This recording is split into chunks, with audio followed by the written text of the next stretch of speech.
It's a beautiful spring day and we're gathered here on a field north of our school to share with you some things that our Board of Trustees talked about as they gathered in this very place recently. We'd like to talk to you a little bit about respecting the past, honoring the present, and creating our future. Exactly 20 years ago, one of our most visionary board members, Gaylord Swim, walked across the field where our current school stands. And he talked about a dream that the Andersons had. He was talking about Verlin and Shirley Anderson, who understood that there needed to be a school that would be a place where the Spirit of the Lord and the light of Christ would be in the classrooms, in the books, in the culture. And so American Heritage School was created in 1969. Well, here we are, almost 50 years later, and that dream needs to continue. Our generation has a job. We have a work to do.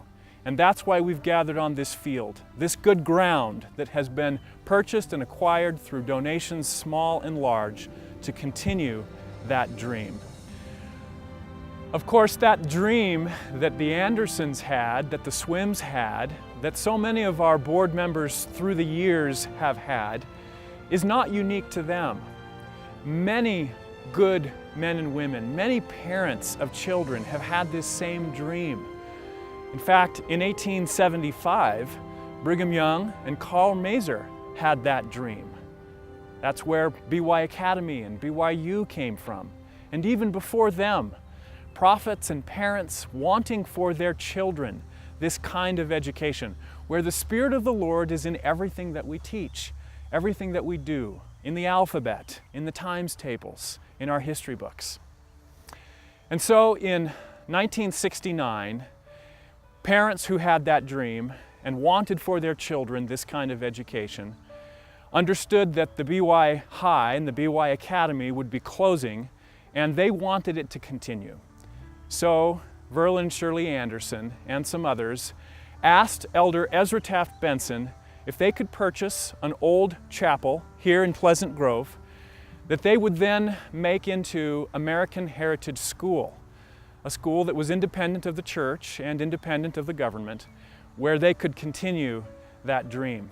And here we are almost 50 years later with that kind of work before us, that kind of exciting work, that mission work to create new opportunities for people who want to be a part of this, but for whom we don't have room in our current building. This dream must continue, and we have a work to do. Once we have properly respected and remembered our past, once we have honored and understood where we are now in the present, only then can we, in a truly mission-centered way, create our future, go in a direction that is right and pointed towards the lodestar of our mission.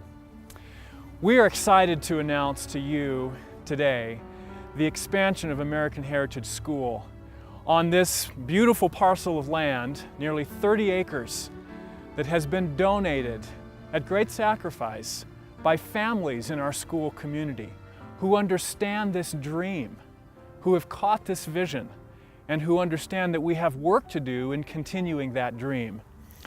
And so we now have the opportunity, the exciting opportunity, to announce to you our campus expansion.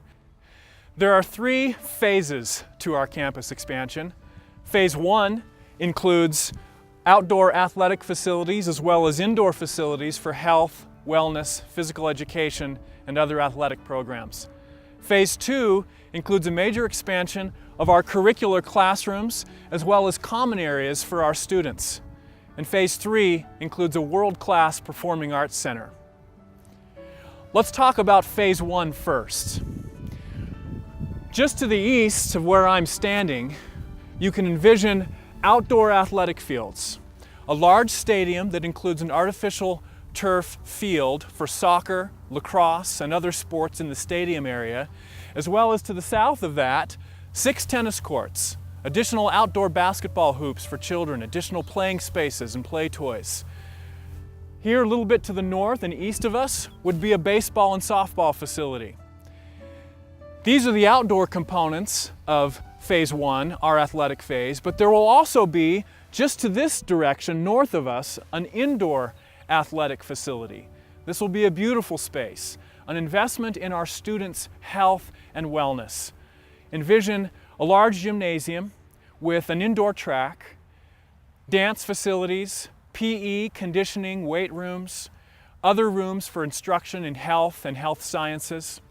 Phase one will be important because athletics and physical education is something that is highly motivating to the rising generation. It always has been, but we have a mission to infuse into hearts and minds an understanding of Christ, of service, of kindness and respect. And so our athletic program will be focused on character athletics, raising young men and young women who understand that it's not just trophies and championships that matter, but service and helping other people to feel valued in a way that always honors and serves.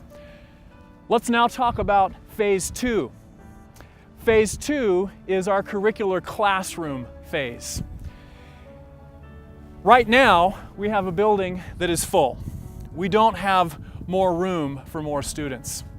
When we build phase one and the indoor components, we will have another 3 to 5 years of space to add students. But after that, we'll need more. And our classroom phase will allow us to construct specialized spaces like engineering labs, science labs, math labs. We're living in the 21st century.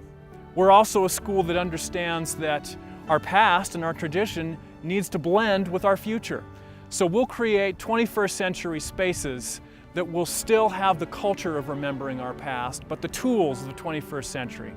This will be a very exciting phase, and it will include not just classrooms, but also, if you can envision, spaces, commons areas for students, areas that frame the temple, windows with that view, reminding the students of what matters most.